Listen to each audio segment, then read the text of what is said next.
4 textos hebreos que derriban doctrinas y dogmas. Ya hemos aclarado desde el texto hebreo en estudios anteriores que, por ejemplo, la ciencia no aumentará y demostramos lo que realmente enseña el texto hebreo de Daniel capítulo 12, verso 4, o que Moisés no vio la espalda del Creador, sino que en realidad Moisés vio el porvenir, entiéndase el futuro del Creador. Incluso demostramos desde el texto hebreo que la palabra profeta no existe en la Biblia hebrea e hicimos un análisis del sustantivo hebreo naví. Además, hemos aclarado también desde el texto hebreo que la Torá no prohíbe rasurarse o cortarse la barba. Y lo estudiamos incluso en base a la historia y costumbre de los antiguos cananeos para entender el entorno cultural en que se dio ese mandamiento de Levítico 19, verso 27 y verso 28. El día de hoy vamos a corregir desde el texto hebreo 4 versos de la Biblia que se han convertido en doctrinas durante décadas. Número uno, la pésima traducción y doctrina de que Yud-He-Vav-He es uno, o también suelen decir Yud-He-Vav-He, uno es. Entiéndase, el creador uno es, o que el creador es uno. Vamos a corregir esta pésima traducción e incluso es doctrina. Esta es una frase, me refiero a que Yud-He-Vav-He es uno. Esta es una frase que no existe en la Biblia hebrea. Esta frase de que el creador es uno, o como aparece en el texto hebreo, pues dando a entender que pues Yud-He-Vav-He Echad, lo han traducido como Yud-He-Vav-He es uno. Esta es una frase, vuelvo a repetir, que no existe en la Biblia hebrea.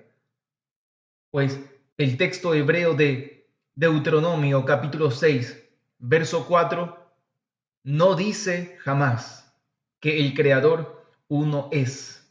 Eso no es lo que dice el texto hebreo. Es increíble cómo un simple pronombre, es decir, una simple palabra, cambia por completo toda una doctrina. El texto hebreo de Deuteronomio capítulo 6, verso 4, dice así: Shema Israel Yud-He-Vav-He Eloheinu Yud-He-Vav-He Echad. Escucha tú, Israel, Yud-He-Vav-He, Elohim de nosotros, Yud-He-Vav-He Echad. Puede traducirse uno o unido. Ya más adelante vamos a ampliar el tema de la palabra Echad, de este numeral Echad. Pero vuelvo a repetir el texto hebreo de Deuteronomio capítulo 6, verso 4, que dice: escucha tú, Israel, Yud-He-Vav-He, Elohim de nosotros, Yud-He-Vav-He, uno, o puede ser también unido. Shema Israel, Yud-He-Vav-He, Eloheinu, Yud-He-Vav-He, Echad. Nótese que aquí el texto hebreo no dice que Yud-He-Vav-He, el creador, es uno. Simplemente dice Yud-He-Vav-He, Echad. Uno o unido, ¿no? Más adelante les vuelvo a decir, pues, más adelante vamos a verificar por qué razón puede ser uno o puede ser unido. Pero nótese que el texto hebreo no dice que el creador es uno, simplemente dice Yud-He-Vav-He Echad. Es decir, el texto hebreo de Deuteronomio capítulo 6, verso 4, no ha utilizado el pronombre demostrativo tercera persona masculino singular, who. No ha utilizado este pronombre demostrativo, who. Un pronombre que es utilizado para traducir, me refiero al pronombre who, que es un pronombre utilizado para traducir el, aquel, ese, es. Estos dos últimos, ese y es, sirven de cópula. Entiéndase, ligar o atar una cosa con otra. Es decir, el pronombre who estaría atando o ligando al nombre de Yud He Vav He con el numeral Ejad. En ese caso, el texto hebreo debería decir, si ese fuese el caso, el texto hebreo debería decir Yud He Vav He Hu Ejad. Y ahí sí traduce Yud He Vav He es uno. Pero nada de eso utiliza el texto hebreo de Deuteronomio capítulo 6, verso 4. Jamás, jamás dice el texto hebreo que el Creador es uno. Es decir, el texto hebreo no dice Yud He Vav He Hu Ejad. No, simplemente dice Yud He Vav He Ejad. Uno o unido. Los datos gramaticales mencionados pueden ser comprobados, si ustedes desean, en el diccionario de Luis Alonso Schockel, en la página 191 y 192. Esto es fácil, mis hermanos. Esto es fácil. El texto hebreo no ha utilizado jamás el pronombre demostrativo tercera persona masculino who. Deuteronomio 6:4 no dice Yud He Vav He Hu Ejad, que sería, como lo dije hace un momento, sería Yud He Vav He es uno. Simplemente, hermanos, el texto hebreo no utiliza jamás el pronombre demostrativo who. Jamás utiliza el pronombre es en Deuteronomio 6, verso 4. Por tanto, el texto hebreo de Deuteronomio capítulo 6, verso 4, simplemente dice, escucha tú Israel, Yud He Vav He, Elohim de nosotros, Yud He Vav He Ejad, es decir, Yud He Vav He uno o unido. ¿Por qué existe la probabilidad de que sea traducido Yud He Vav He unido? ¿Por qué razón? Resulta que la raíz numeral Ejad, la raíz del numeral Ejad, vuelvo a repetir, resulta que la raíz del numeral Ejad es, esperan un segundito, ok, la raíz del numeral Ejad es el verbo Yahad. Vuelvo a repetir. Yo hice la pregunta, ¿por qué existe la probabilidad de que sea traducido Yud He Vav He unido? ¿Por qué razón? Porque resulta que la raíz del numeral Ejad es el verbo Yahad, que significa unirse, y que en el antiguo Canaán, más específico en Ugarit, en la antigüedad, el verbo Yahad en estructura de verbo Jafel significaba unir. Significaba unir. Vuelvo a repetir que esto es muy importante. La raíz del numeral Ejad es el verbo Yahad, que significa unirse, y que en el antiguo Canaán, más específico en Ugarit, el verbo Yahad en estructura de verbo Jafel significaba unir. Estos son datos del diccionario de las inscripciones semíticas de Charles Ginn y Jacob Hofstitzer en la página 106. En el texto hebreo, hermanos, en el texto hebreo, en la Biblia hebrea, sí se llegó a utilizar el numeral Ejad para referirse a algo unido. Es decir, sí tenemos ejemplos para confirmar la información mencionada. Claro que sí hay ejemplos en la Biblia hebrea. La palabra Ejad en Génesis capítulo 11, verso 1, se utilizó en plural para construir la frase Devarim Ejadim, Devarim Ejadim, para describir las palabras unidas que se hablaban en tiempos de Nimrod, cuando había Safá Ejad. Safá Ejad, que puede traducir lengua unida o simplemente una lengua.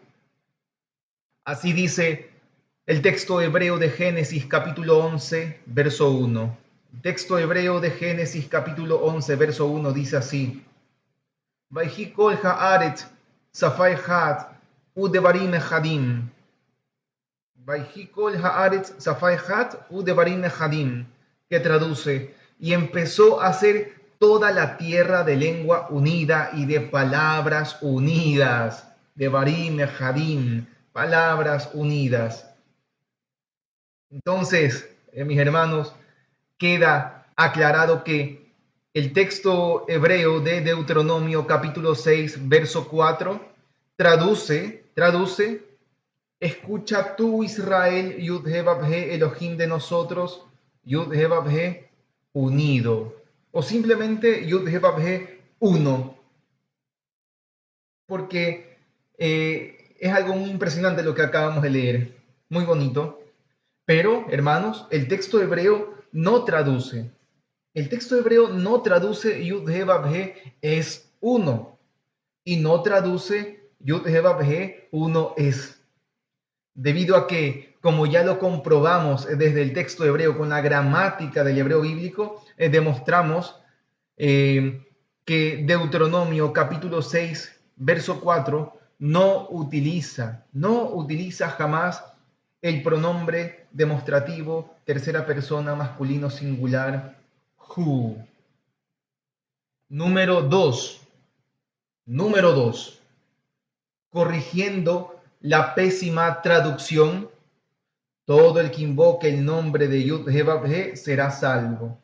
O bueno, a veces aparece también como todo el que invoque el nombre del Señor será salvo, como quieran traducirlo. Vamos a corregir la pésima traducción de Joel 2, verso 32, que erróneamente lo traducen: todo el que invoque el nombre del Señor será salvo, o todo el que invoque el nombre de Yud-He-Vav-He será salvo. Esta es una pésima traducción que es la base de muchas doctrinas acerca de los diversos nombres que se han elaborado a lo largo de las décadas. Esta pésima traducción en la actualidad sigue siendo la base doctrinal para prácticamente obligar a miles y miles de hermanos a pronunciar diferentes nombres elaborados según la elaboración de cada denominación o grupo para supuestamente ser salvo. Pero nada de eso, mis hermanos, nada de eso es lo que realmente enseña el texto hebreo de Joel, capítulo 2, verso 32. Entonces, vamos a leer el texto hebreo de Joel, capítulo 2, verso 32, y haremos un breve análisis para entender desde la gramática del hebreo bíblico lo que realmente dice Joel, capítulo 2, verso 32, lo que realmente traduce. Así dice el texto hebreo de Joel, capítulo 2, verso 32. Dice así, mis hermanos: Vehaya kol asher yikra beshem Yud-He-Vav-He yimalet, ki behar Tzion ubi-Yerushalayim tihyeh leita.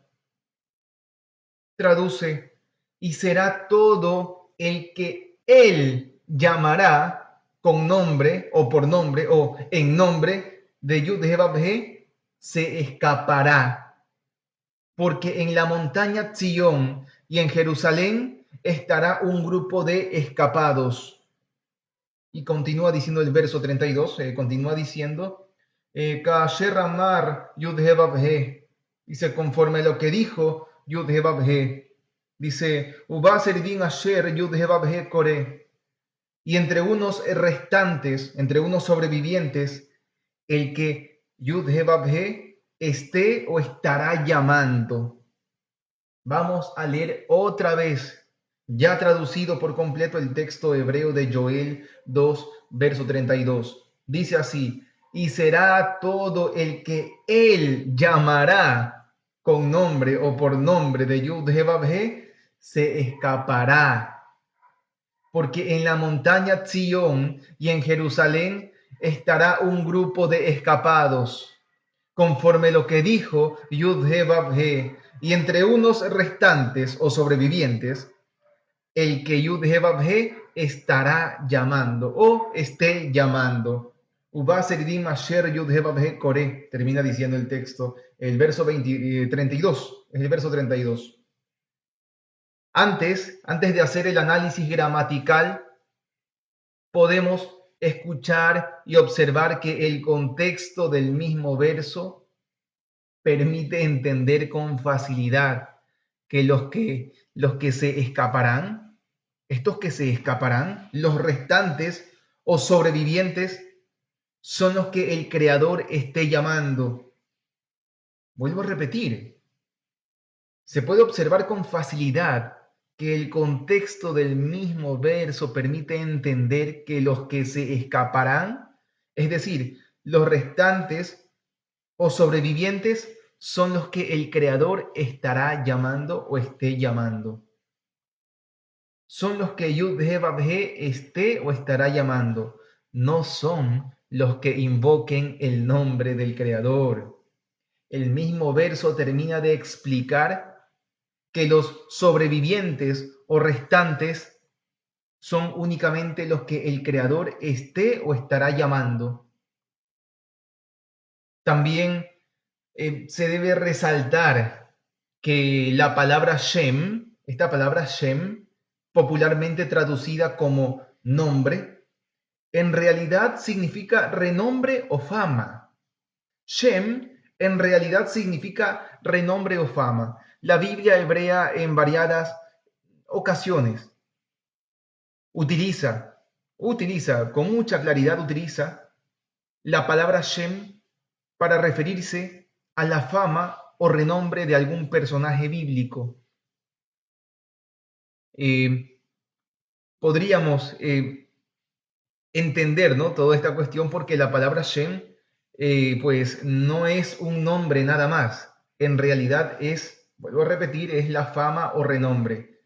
Por esa razón los personajes de la Biblia tienen, entre comillas, nombres con significados, con algún tipo de significado, porque obviamente con esa fama, con ese renombre, serían conocidos durante la vida de ellos. Pero esto ya es un tema aparte. No es parte del tema de hoy, simplemente es para tenerlo en cuenta y para seguir ampliando el concepto original de las palabras. Eso es todo, pero no es el tema de hoy. Ahora sí, mis hermanos, comencemos con el análisis gramatical del texto hebreo de Joel capítulo 2, verso 32. Un primer punto, el verso comienza diciendo, Vehaya kol asher yikra, Vehaya kol asher yikra, que traduce, y será todo el que él llamará. Erróneamente han traducido esto como, y será todo el que invoque. Erróneamente ha sido traducido esto como, y será todo el que invoque. Sin embargo, aquí se ha utilizado la estructura de verbo kal imperfecto, tercera persona masculino singular, del verbo kará, que significa llamar. Significa llamar. Vuelvo a repetir. Aquí se ha utilizado en Joel 2, verso 32, en el texto hebreo, se ha utilizado la estructura de verbo kal imperfecto, tercera persona, masculino singular, del verbo kará, que significa llamar.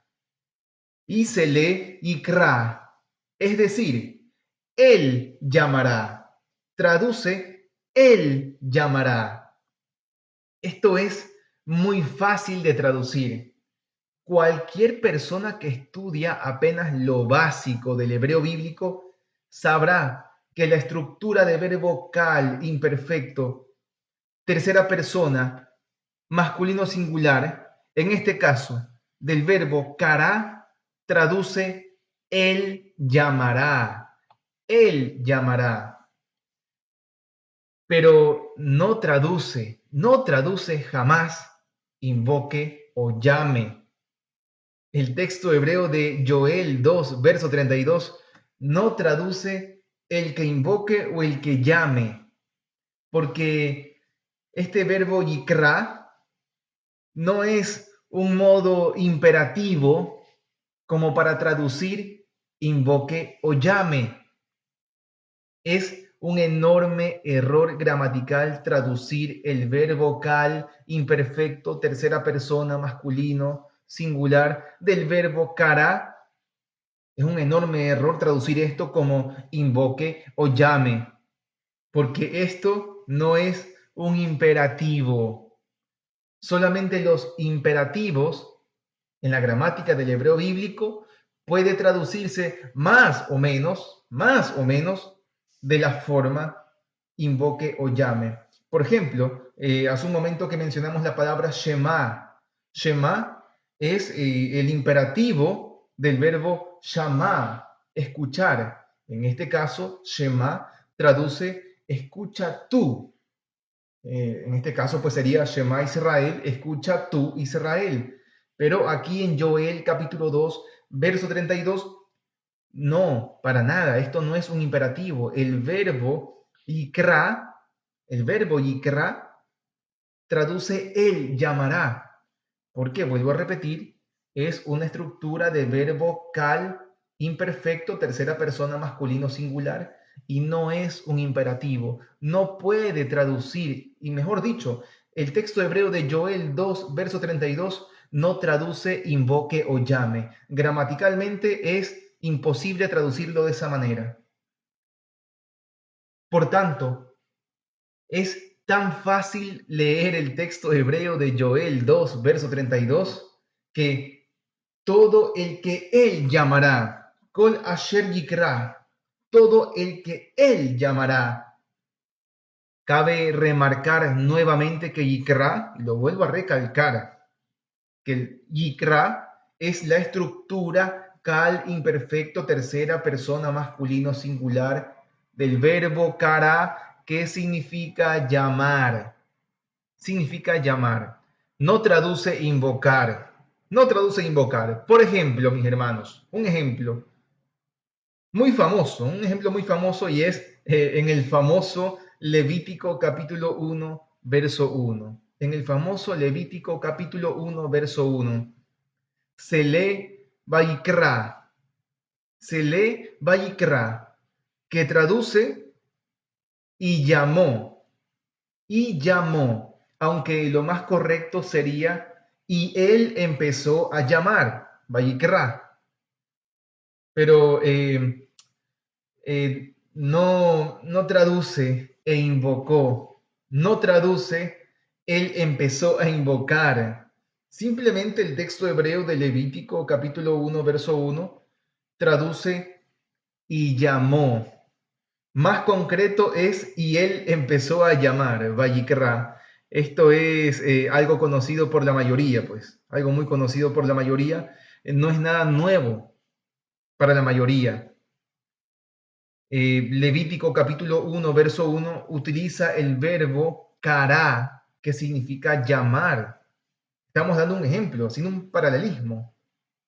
Levítico capítulo 1, verso 1 utiliza también, al igual que Joel capítulo 2, verso 32, utiliza también, Levítico 1, verso 1, utiliza también el verbo kará, que significa llamar, pero esta vez con la conjunción yiktol, también conocida como Vayiktol o Vav consecutivo, que traduce y él empezó a llamar, popularmente traducido como y llamó, Vayikra.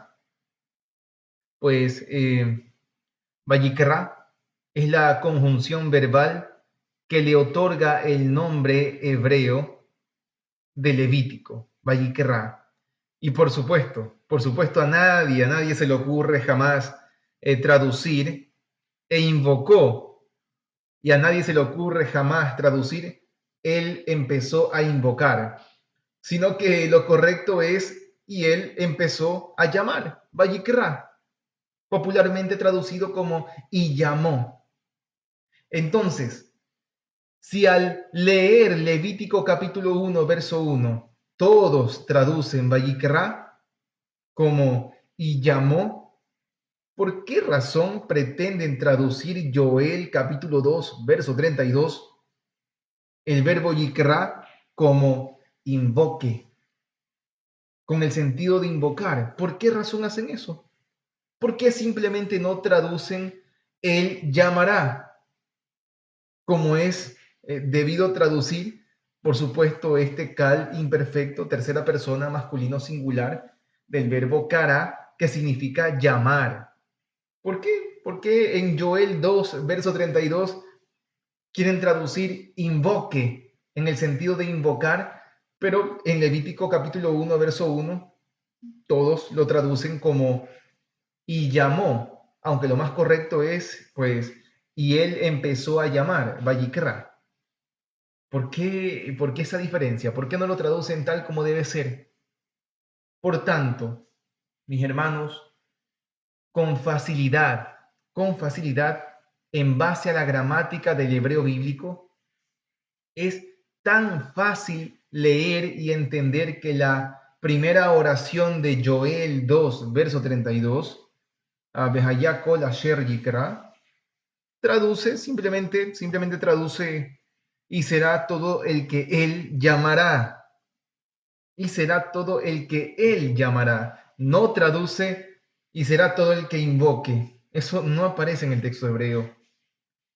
Entendiendo esto, entendiendo esto, es el creador el que llamará con el nombre de él, o por el nombre de él, o en el nombre de él, debido a que la preposición be tiene diversos valores preposicionales que pueden ser utilizados de diferentes formas. Y pues todos aquellos a quienes el mismo Creador llamará con el nombre de Él son aquellos que se escaparán. Todos los datos referentes a las reglas gramaticales mencionadas pueden comprobarlo si desean en el libro de Kyle Monroe Yates, titulado Nociones Esenciales del Hebreo Bíblico, en las páginas 72 y en la página 147 y 148, si es que desean corroborar la información gramatical mencionada. Un segundo punto, seguimos acá en Joel 2, verso 32. Ya sabemos que en ninguna parte traduce Joel 2:32, no traduce, y todo el que invoque el nombre de Yud-Heh-Vav-Heh, eso no traduce. Y aquí vamos a un segundo punto del mismo verso de Joel 2:32, y es que el texto hebreo no dice que será salvo. Ese es otro punto muy importante. El texto hebreo no dice que será salvo, porque en Joel 2, verso 32, no se utiliza jamás el verbo yashá, que significa salvar.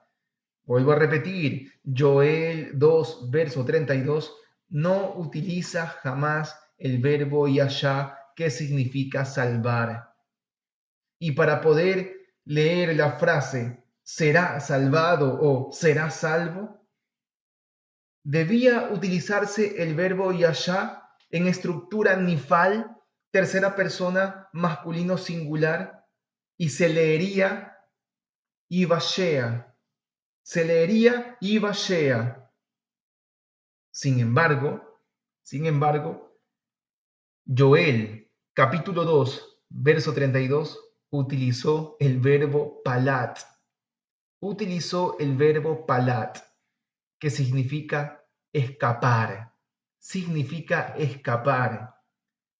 Y por supuesto, el verbo palat aquí en el escrito de Joel está en estructura nifal, tercera persona, masculino singular, y se lee imalet.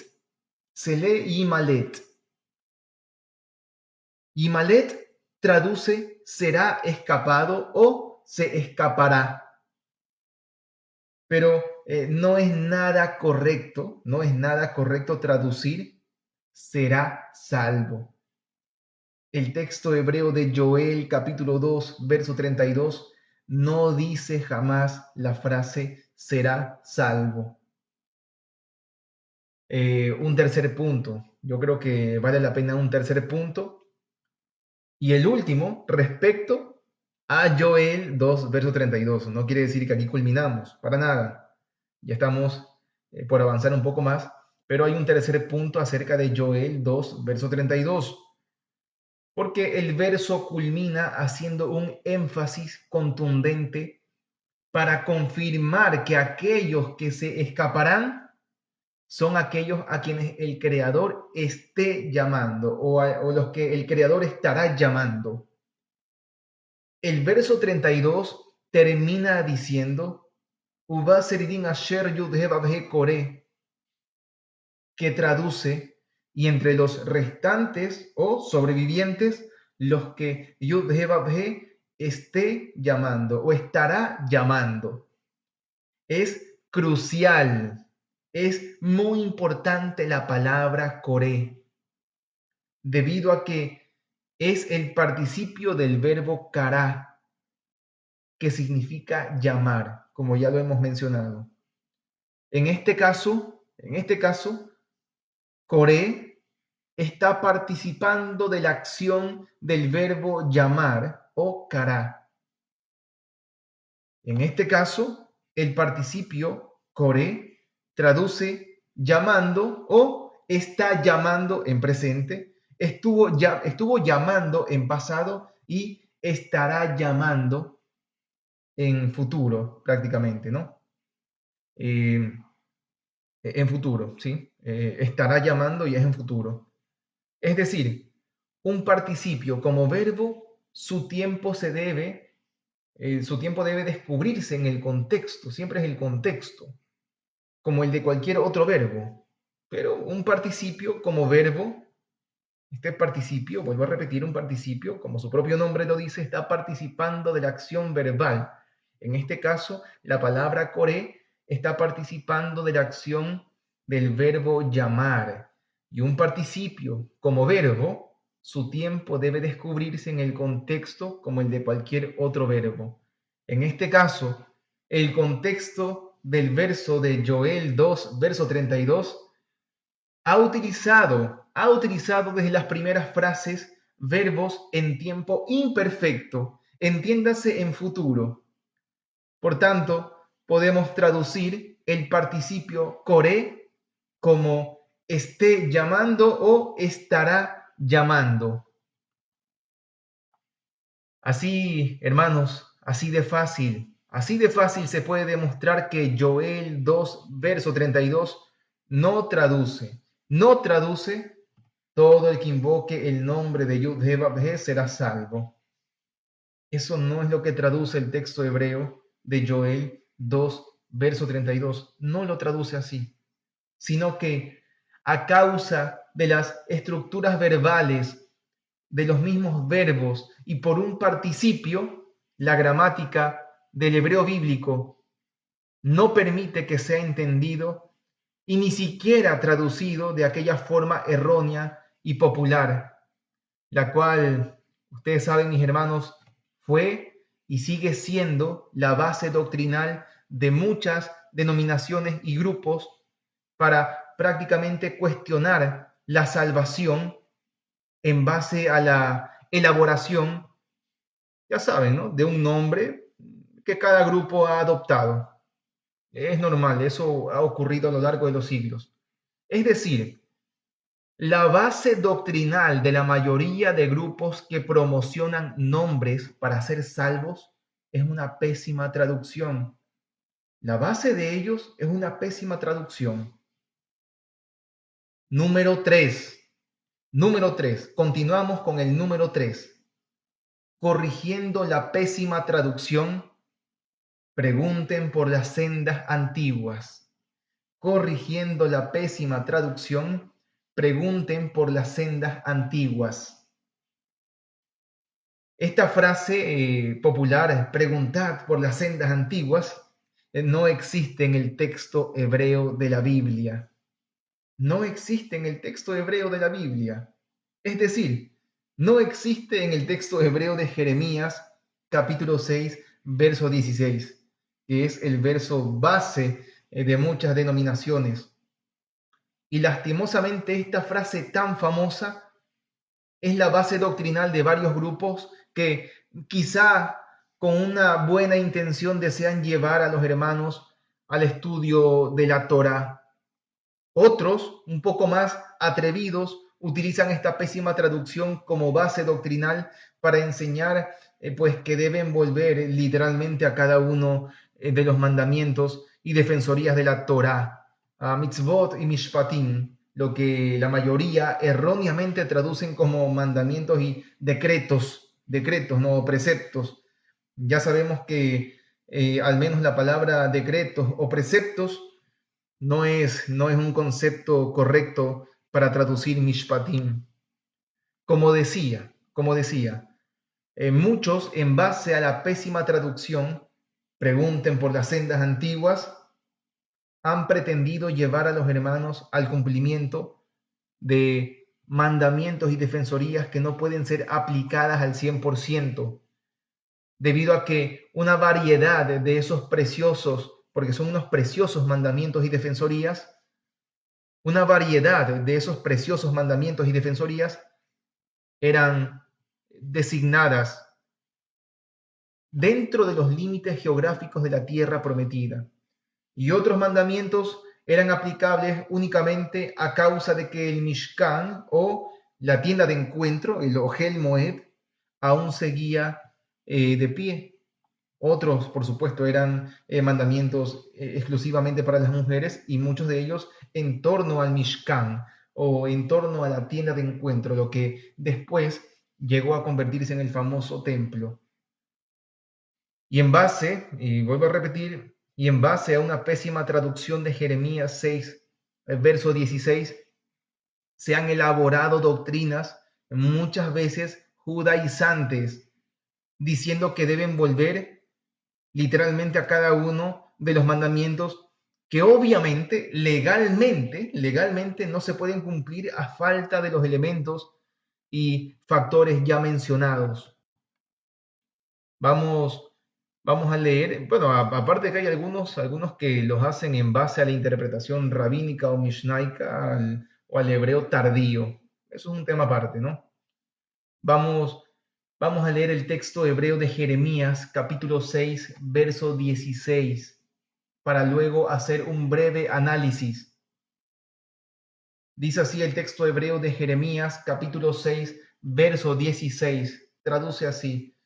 Dice, Koamar Yud He Vav He Imdu al derachim. Dice, Koamar Yud He Vav He Imdu al derachim. Así dijo Yud He Vav He, quédense en pie sobre los caminos. Dice, quédense en pie sobre los caminos. Y sigue diciendo acá, Uru Beshalu Lintibot Olam. Y vean ustedes y pregunten ustedes por las calzadas del Olam. Por las calzadas del Olam. Ya vamos a revisar este sustantivo hebreo Olam tan controversial y un dolor de cabeza para los académicos. Continúa diciendo acá, Eize derech hatov, dice, ¿dónde es el camino bueno? Dice, ¿dónde es el camino bueno?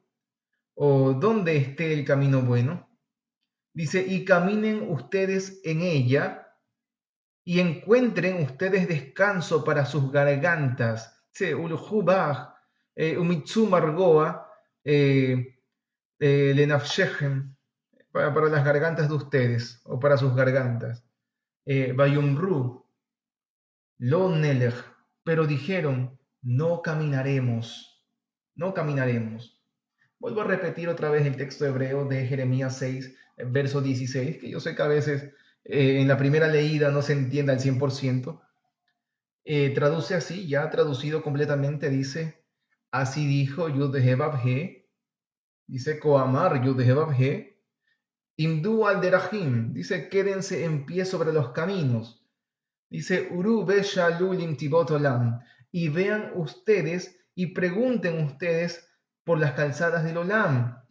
¿Dónde es el camino del bueno? Poco extraño, ¿no? Como lo traducen acá, ¿no? ¿Dónde es el camino del bueno? O puede traducirse también, ¿dónde esté el camino bueno? Podría ser también. Dice, Eized Erechadot. Dice, y caminen ustedes en ella y encuentren ustedes descanso para sus gargantas. Dice, Ulhubach umitsu margoa lenafshechem. Pero dijeron, no caminaremos. Lo nelech, no caminaremos. Interesante lo que dice acá, ¿no? Fácilmente, mis hermanos, podemos notar varios puntos que no permiten traducir la típica idea de sendas antiguas. Aquí el texto hebreo ha utilizado el sustantivo olam. Ni siquiera, hermanos, está en plural. Es decir, ni siquiera dice lintibot olam. Simplemente no está en plural. Además, el sustantivo olam no tiene nada que ver con algo viejo o con algo antiguo. Para poder traducir algún tipo de sendas antiguas, se debía utilizar el sustantivo plural yeshanim. Yeshanim, que tiene que ver con algo viejo o antiguo en plural, obviamente, ¿no? Que viene de yashan. Yashan. Ya vendría pues en plural yeshanim, que tiene que ver, vuelvo a repetir, tiene que ver con algo viejo o algo antiguo. Algo añejo podría ser también. Pero el sustantivo olam, utilizado aquí en Jeremías 6, verso 16, ni siquiera está en plural y ni siquiera traduce antiguo o perpetuo, como erróneamente se ha pretendido traducir. Más adelante haremos un análisis del sustantivo hebreo olam para confirmar que el texto hebreo de Jeremías 6, verso 16 no dice nada de sendas antiguas. Y hago un pequeño adelanto. Esto es muy importante. El sustantivo hebreo olam en el Nuevo Testamento se lo utiliza prácticamente para decir que olam o en plural olamim se refiere pues a los tiempos de la llegada del Mesías, en los tiempos de los apóstoles, obviamente, pero eso es más adelante, vamos a revisarlo. Vamos paso a paso, analizando todo. Primero,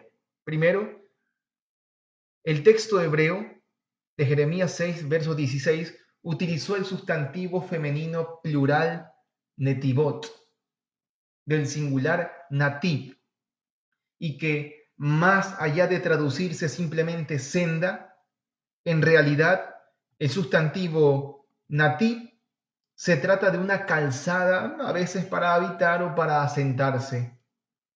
Una calzada regularmente consiste de veredas y hasta de calles empedradas.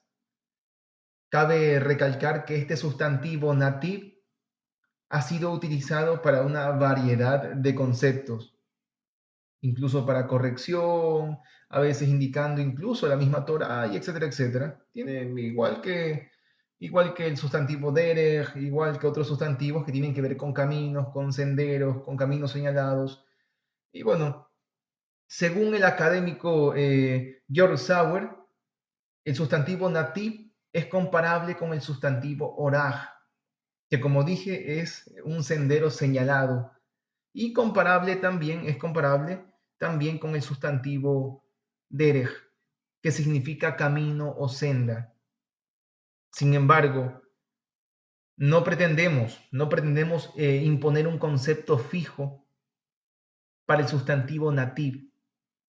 Si bien se desea traducirlo como calzada o sendero o camino o algo señalado, pues es respetable la elección de cada uno.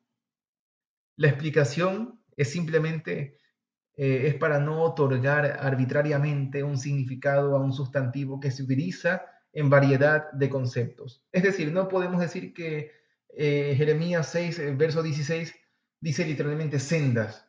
Puede variar, hermanos, puede variar. Pero la base del inconveniente es el sustantivo olam. Esa es la base del inconveniente. El sustantivo olam, erróneamente traducido como antiguo, otras veces traducido erróneamente como perpetuo. Y aquí hay que dejar claro, hay que dejar algo muy claro y que es fácil de entender. El sustantivo olam proviene del verbo alam, que significa esconder. Así de sencillo, mis hermanos. El sustantivo olam proviene del verbo alam, que significa esconder. Así de sencillo. Entendiendo que la raíz verbal alam significa esconder, ya debe entenderse, obviamente debe entenderse que el sustantivo hebreo olam no significa antiguo y no significa eterno o perpetuo, pues no es nada responsable traducir como antiguo o perpetuo un sustantivo que proviene de un verbo que significa esconder. Sería el colmo, ¿no? El verbo alam, de donde deriva el sustantivo olam, en estructura kal significa esconder. En estructura nifal significa quedar o estar escondido. En estructura causativa jifil significa hacer u obligar a ocultar, hacer esconder o puede ser también obligar a esconder u ocultar. Mientras que en estructura hitpael traduce esconderse u ocultarse. Es decir, las diversas estructuras verbales con relación al verbo alam no cambian el concepto inicial del verbo. Todas las estructuras mencionadas, todas, siguen el patrón principal del verbo, es decir, siguen adoptando el significado principal de esconder. No varía, ¿no? Quizás la forma en cómo se lo dice, bueno, unas cosas pueden variar, pero el concepto de esconder sigue intacto en las diferentes estructuras verbales alrededor del verbo alam. Sigue el concepto de esconder. Esto debe llamarnos mucho la atención. Y es que si las diversas estructuras verbales del verbo alam tienen el concepto de esconder, no podemos pretender cambiar el concepto del sustantivo olam por, entre comillas, antiguo, eterno o perpetuo. No sería nada responsable otorgar al sustantivo olam un significado que no corresponde a su raíz verbal alam, que significa esconder. Por tanto, el texto hebreo de Jeremías 6, verso 16, no dice sendas antiguas, sino que en realidad traduce calzadas del olam, o bueno, senderos del olam, o si quieren traducirlo sendas, perfecto, ok. Pueden traducirlo sendas del olam, netivot olam. Y vuelvo, hermanos, a recalcar que esto siempre es bueno estar remarcando, que en Jeremías 6, verso 16, olam, este sustantivo olam, está en singular y no dice olamim. Incluso en eso se han equivocado al momento de traducir esta frase errónea, sendas antiguas, ya que si en el concepto de ellos es que olam supuestamente significa antiguo, pues deberían traducir sendas de antiguo o sendas de antigüedad. Deberían haberlo hecho de esa manera, precisamente porque olam en Jeremías 6, verso 16, está en singular y no en plural. Es escandaloso que hasta en esos detalles tan mínimos no haya seriedad al momento de traducir. En un detalle tan mínimo. Ponen sendas antiguas, traducen sendas antiguas, en plural, antiguas, cuando el sustantivo olam ni siquiera está en plural. Y por último, olam ni siquiera significa nada de antiguo o perpetuo. O sea, es una locura a veces todo esto.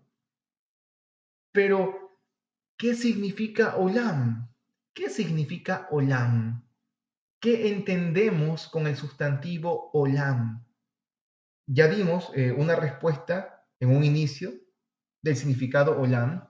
Claro que sí, lo mencionamos, lo recalqué. Pero ahora vamos a confirmar lo mencionado. Pero primero vale la pena decir que los académicos y los lexicógrafos, es decir, los que elaboran diccionarios, no llegan a un acuerdo total acerca del significado del sustantivo olam. Lo que sí es claro para ellos, es que el sustantivo hebreo olam no tiene nada que ver con antiguo o perpetuo y no se presta jamás para referirse a algo referente a la eternidad, no, para nada. Sino que olam, dependiendo su contexto, puede prestarse para diversas connotaciones con cualidades de un tiempo o duración indefinida, incalculable, un tiempo remoto, ya sea en el futuro, en el pasado o algo que está fuera del tiempo según la visión humana. Estos datos pueden ser revisados en el diccionario de Ernst Jenny y Klaus Westermann en la página 298 y 299. También pueden confirmar la información mencionada en el diccionario de Luis Alonso Schockel en la página 549 y 550. Aunque ciertamente algunos diccionarios sí lo traducen como eterno o eternidad o perpetuo, algunos, pero únicamente en base a conceptos tradicionales tardíos en el uso del sustantivo olam. Sin embargo, el el apóstol Pablo define con toda facilidad el concepto original del sustantivo olam. Y lo mismo hace el autor de la carta a los hebreos. Pero en primera instancia el apóstol Pablo define con toda facilidad el concepto original del sustantivo olam.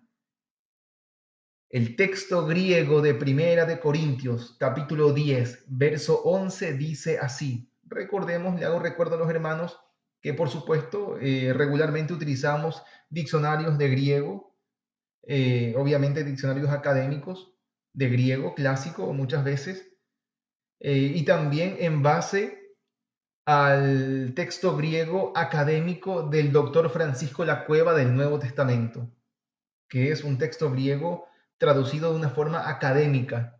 Entonces utilizamos estas bases para tampoco dar nuestra propia traducción o interpretación. Dice así el texto griego de Primera de Corintios capítulo 10, verso 11. Traduce así: pero estas cosas sucedían como un ejemplo y fue escrito para advertencia de nosotros, para quienes han alcanzado el propósito de los olamim. En griego dice aionon.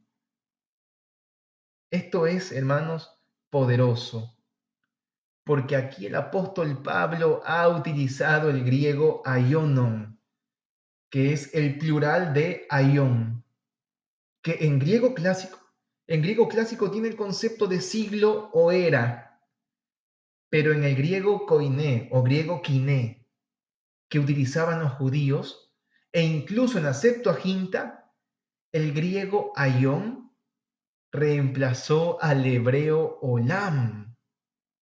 Siempre en la Septuaginta, el griego aion reemplaza al hebreo olam. Por tanto, el apóstol Pablo está diciendo que a ellos, allá en el primer siglo, ya les llegó, ya los alcanzó, es decir, ya han alcanzado a ellos esos propósitos de los olamim. Es decir, el apóstol Pablo está diciendo que los olamim, esos tiempos escondidos, en realidad se refería a los tiempos del Mesías. Es básicamente lo mismo que la frase Aharit Hayamim, que traduce el porvenir de los días. Es casi lo mismo, ¿no? Aharit Hayamim es, hemos ya hablado antes acerca de la frase Aharit Hayamim, que erróneamente la traducen como el fin de los tiempos. Eso no es correcto. Esa frase ni siquiera aparece en la Biblia hebrea. Aharit Hayamim traduce el porvenir de los días. Es muy parecido porque ya sabemos que el porvenir de los días, Aharit Hayamim, se refería a esos tiempos acerca del Mesías, de las llegadas del Mesías. Vuelvo a repetir, ya hemos estudiado en la Biblia hebrea. Hemos estudiado, hermanos, que en la Biblia hebrea no se utilizan los términos referentes a un principio o un final. Esos son temas que ya hemos aclarado en otros estudios. En este caso, el apóstol Pablo dice que a ellos ya los alcanzó o ya les llegó los propósitos de los olamín o los tesoros de los olamín. Así de fácil resuelve el apóstol Pablo la controversia que tienen los académicos en base al sustantivo olam. Olam u olamim en plural simplemente se refiere en la Biblia hebrea a los tiempos de la llegada del Mesías, o más bien al inicio de los tiempos del Mesías. Entonces, el texto hebreo de Jeremías 6, verso 16, más allá de enseñar a preguntar por la Torá, quizá, enseña a preguntar o consultar por las calzadas o sendas de los tiempos del Mesías, de ese olam o de esos olamim, que según el apóstol Pablo en el texto griego de Primera de Corintios, capítulo 10, verso 11, esos olamim, esos aionon en griego, es pues los tiempos de la llegada del Mesías. Y dice que a ellos, en aquellos días, en los tiempos del primer siglo, en los tiempos de los apóstoles, ya esos olamim ya los alcanzó a ellos, ya llegó hacia ellos.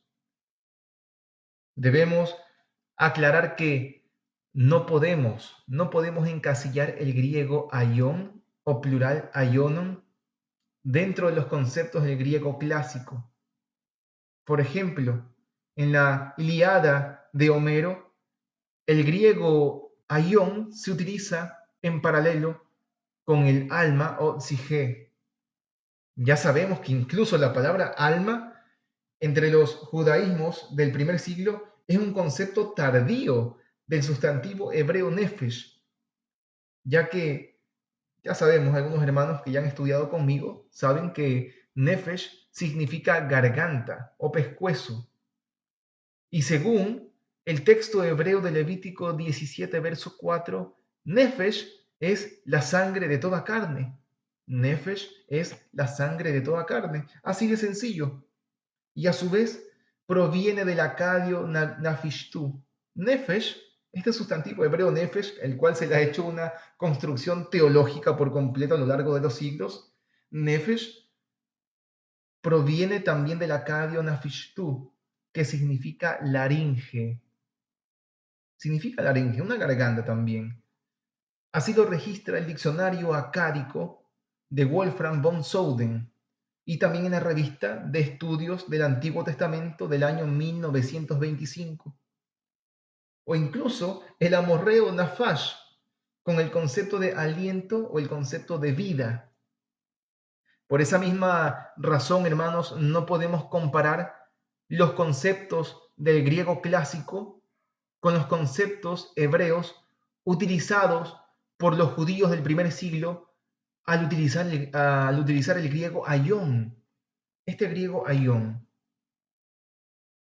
Incluso el poeta Hesíodo, este poeta Hesíodo, pues utilizaba el griego aion para referirse al tiempo de la vida.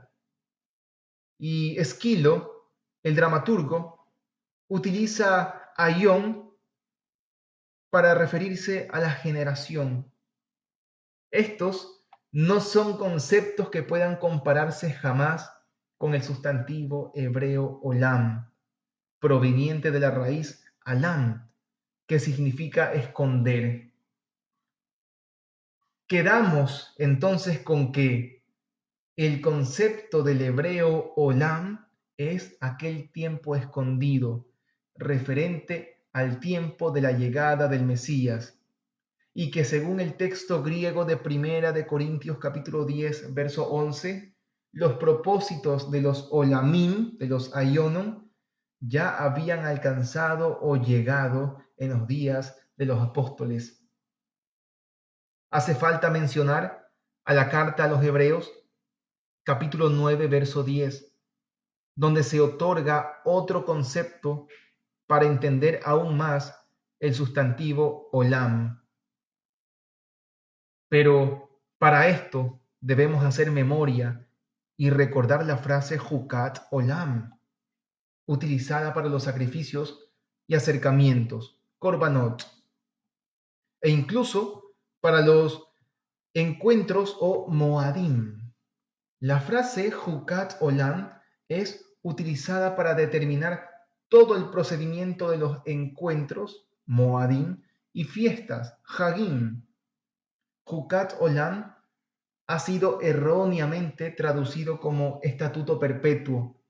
Ya sabemos, al menos los hermanos que han estudiado conmigo ya por un tiempo larguito, ya sabemos que la frase estatuto perpetuo no existe en los textos hebreos de la Biblia. En todas esas veces que se traduce erróneamente estatuto perpetuo, en las diferentes versiones bíblicas, ya sabemos que no es correcto.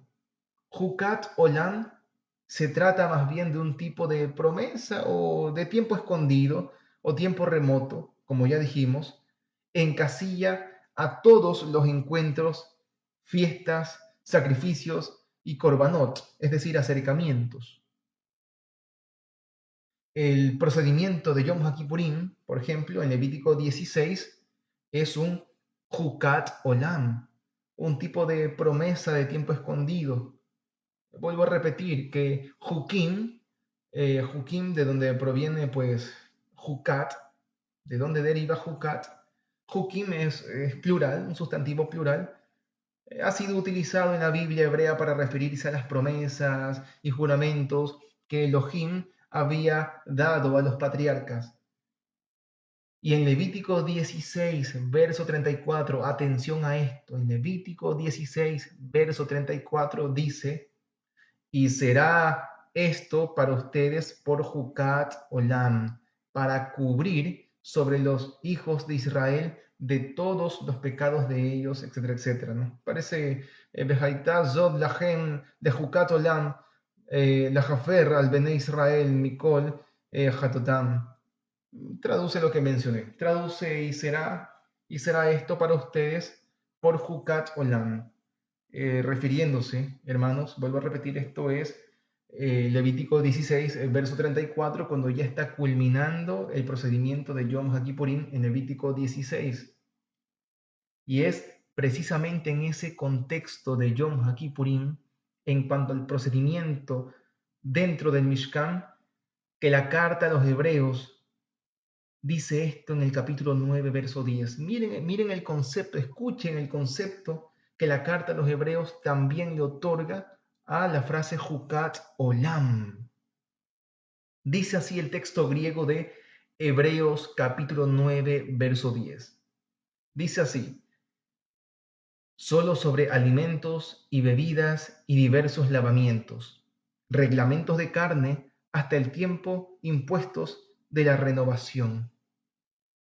Es decir, y cabe recalcar, hermanos, que la carta a los Hebreos, aquí en el capítulo 9, viene hablando y está hablando precisamente de el procedimiento de Yom HaKippurim, lo que debía hacer en el Mishkan o la tienda de encuentro el sumo sacerdote, y pues es cuando se hace el paralelismo entre el sacerdocio Melquisedec y el sacerdocio Leví. En ese contexto estamos. Y la carta a los Hebreos, vuelvo a repetirlo, en el texto griego, Hebreos 9, verso 10, dice solo sobre alimentos y bebidas y diversos lavamientos, reglamentos de carne hasta el tiempo impuestos de la renovación.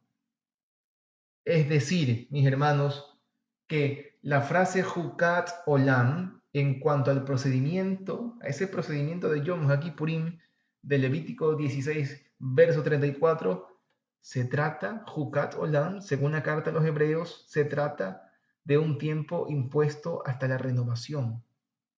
Y no se trata de un supuesto estatuto perpetuo, y no habla jamás de nada que sea antiguo. Es interesante, ¿no? Interesante que Jeremías 6, verso 16, no traduce sendas antiguas. Otra vez, la base doctrinal de varias denominaciones es en base a una pésima traducción. Número 4, y es el último. El número 4, vamos para el número 4, corrigiendo la pésima traducción o el pésimo entendimiento de que la tribu de Isaacar conoce o entiende las Moadim, corrigiendo el pésimo entendimiento o la pésima traducción de que la tribu de Isaacar conoce o entiende las Moadim. Aquí el tema es más fácil, por eso lo dejé para el final, porque aquí el tema es más fácil de resolver, muy fácil de resolver, porque todo esto es en base a un concepto erróneo que se ha ido permeando entre diferentes grupos.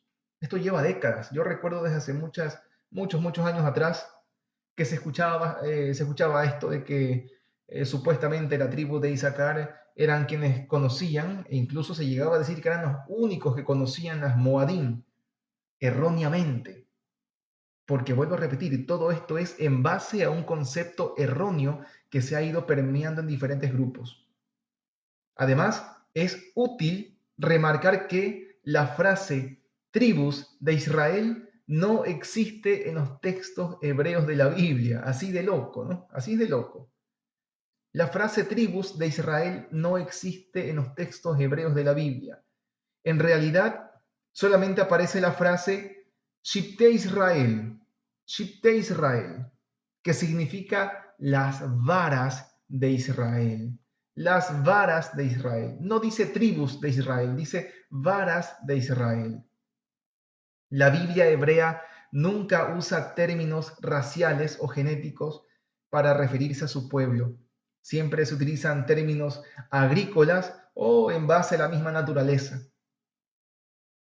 Incluso, hermanos, en esos términos tan mínimos, aquellos grupos que se adjudican ser de alguna tribu en especial, hasta en eso es tan extraño que no estén enterados.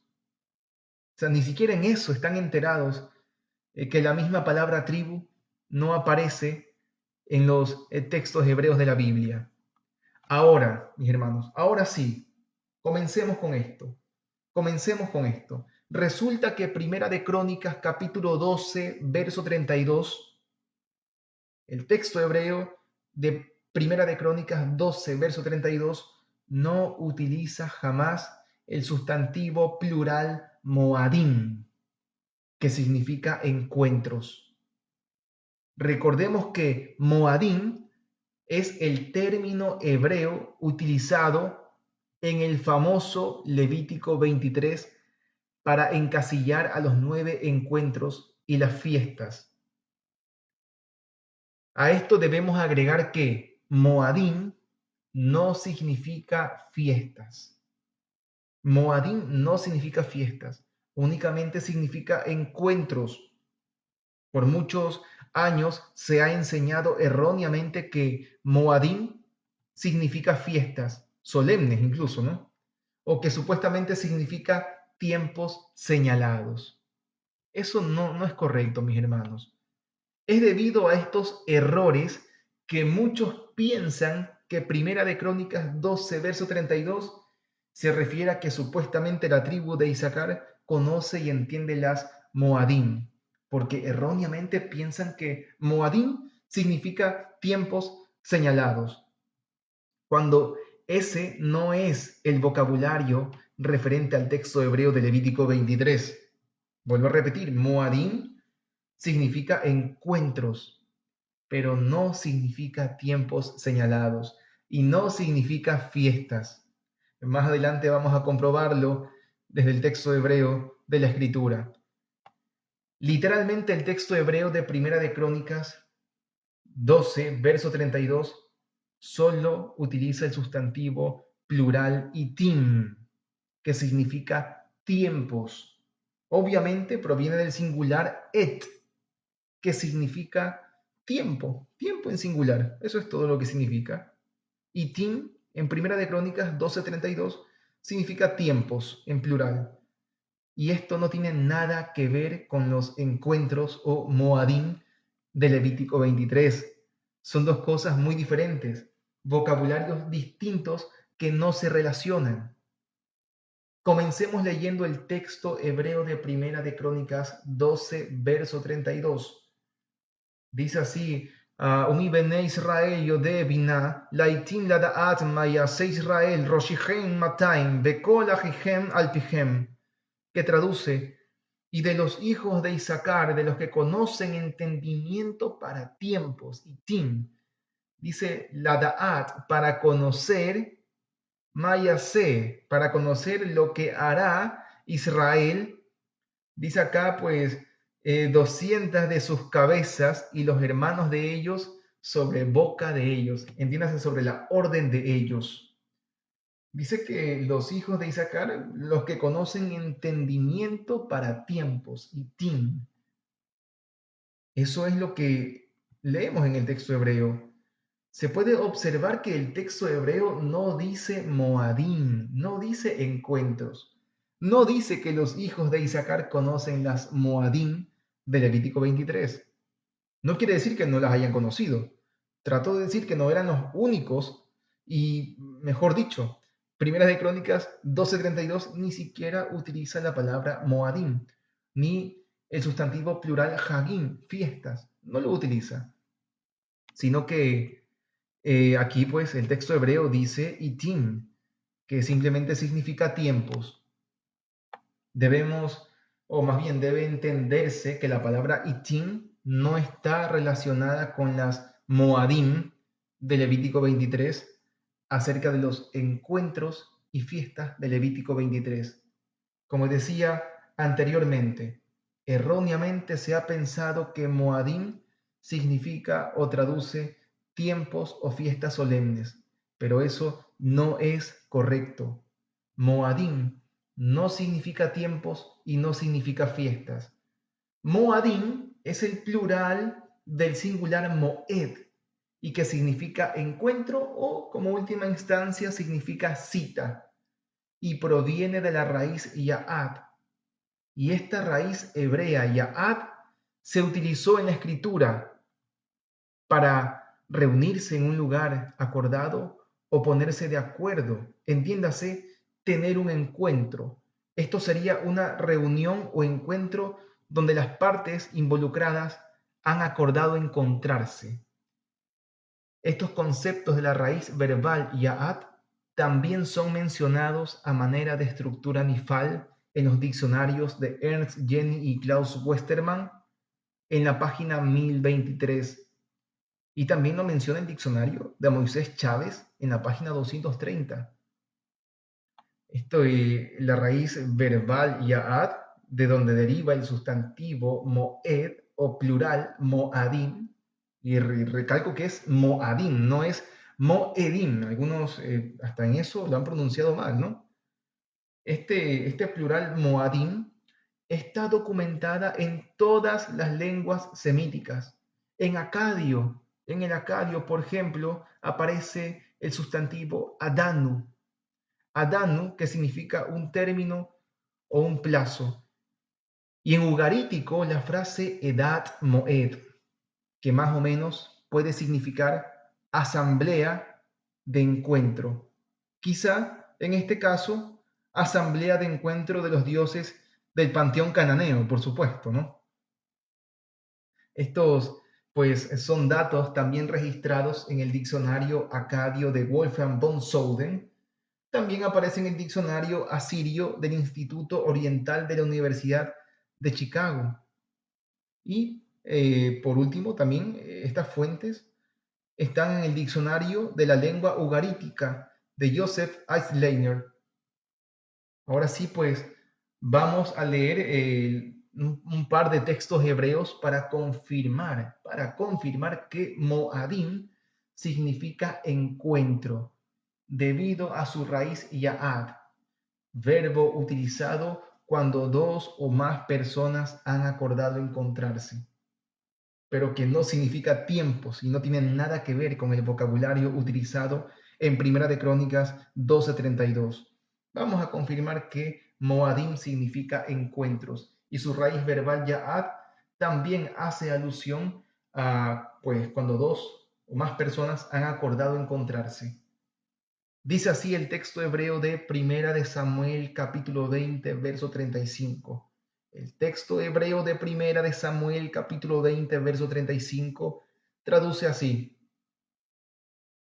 Dice así, Vayehi baboker vayetze Yehonatán hasade lemoed David benaar katán imo.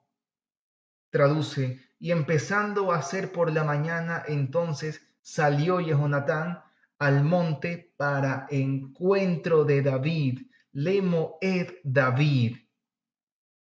Dice Benaar Catán Imó, y un joven pequeño junto a él. Interesante lo que dice el texto hebreo acá. Podemos observar con facilidad que el sustantivo moed, el singular del sustantivo plural moadim, ha sido utilizado para referirse a un encuentro, haciéndole honor a su raíz verbal ya'ad, que es utilizada en conceptos parecidos. Vamos, un último texto hebreo para confirmar, y aquí se utiliza tanto el sustantivo moed y su raíz verbal ya'ad con el concepto de un encuentro donde ambas partes han acordado encontrarse, como ya habíamos aclarado. Y me refiero al texto hebreo de Segunda de Samuel, capítulo 20, verso 5. Segunda de Samuel, capítulo 20, verso 5, traduce así, o dice, Vayelech Amasa lehazig et Yehuda, Vayocher min hamoed asher yado. Traduce, y empezó a andar Amasá para convocar o proclamar a Yehudá, a Judá. Y luego dice, pero obligó a retrasar del encuentro el cual él acordó a él. Vayocher min hamoed asher yado, pero obligó a retrasar del encuentro el cual él acordó a él. Este último testigo en la Biblia hebrea me permite confirmar nuevamente que el sustantivo moed y su raíz ya'ad son palabras que se utilizan en el texto hebreo de la Biblia para referirse a un encuentro o, ya saben, como última instancia, una cita, un momento designado para encontrarse o reunirse donde las partes involucradas han acordado encontrarse. Eso significa Moadim, encuentros. Por tanto, con pruebas desde el texto hebreo, podemos afirmar que Moadim significa encuentros o como última instancia citas, donde las partes involucradas han acordado encontrarse, pero que erróneamente ha sido traducida en algunas versiones como fiestas solemnes o tiempos señalados, pero eso no es correcto, eso no es lo que enseña el texto hebreo. Y al parecer, erróneamente también, como lo dijimos, han llegado a pensar erróneamente que Moadim significa tiempos, pero es fácil darse cuenta que eso simplemente es un error en base al desconocimiento. Entendiendo todo esto y finalizamos con esto, ya entendiendo todo lo que hemos mencionado, debemos tener en cuenta el contexto, pues el contexto de Primera de Crónicas capítulo 12 viene hablando de tiempos de guerra y las formaciones que se están alistando para aquello. Esto es normal en todo tipo de estrategia de guerra. Sus estrategas deben conocer muy bien los tiempos de escasez, tiempos de lluvia, temporadas de nieve, tiempos de cosecha, tiempos de verano, etcétera, etcétera. Ciertamente, aquí en el contexto de Primera de Crónicas capítulo 12, no está diciendo jamás que la tribu de Isaacar tenían el conocimiento de las Moadim, encuentros o llamamientos de santidad de Levítico 23. Digo llamamientos de santidad, lo que en hebreo es Mikrae Kodesh, que también es un vocabulario que se utiliza, aparece en Levítico 23.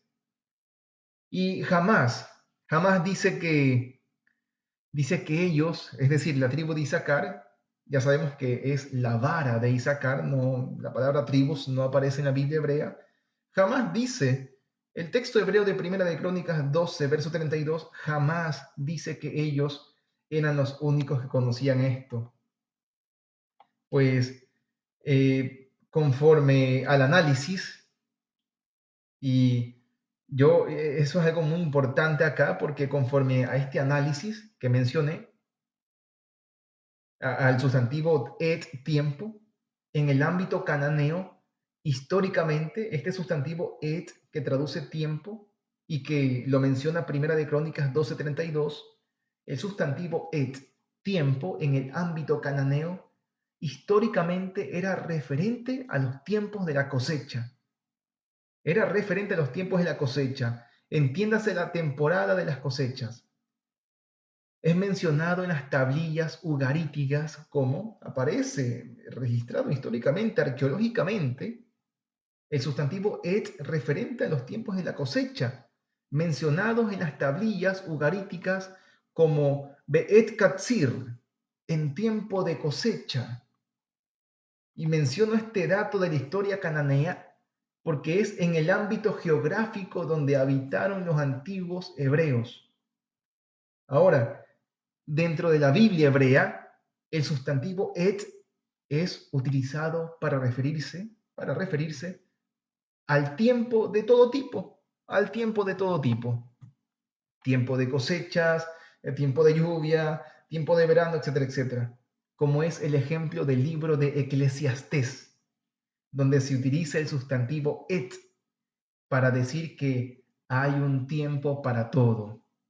Pero jamás, mis hermanos, jamás se utiliza el sustantivo et para referirse a las moadim, es decir, a los encuentros o llamamientos de santidad o para las fiestas de Levítico 23. Jamás se utiliza el sustantivo et, tiempos, en Levítico 23. Así, entonces, mis hermanos, hemos demostrado desde el texto hebreo lo que realmente traduce ciertos versos de la Biblia que se han convertido en doctrinas y dogmas. Y es fácil de observar, es muy fácil observar, muy fácil darse cuenta desde el texto hebreo que esas doctrinas o dogmas tienen sus bases en pésimas traducciones.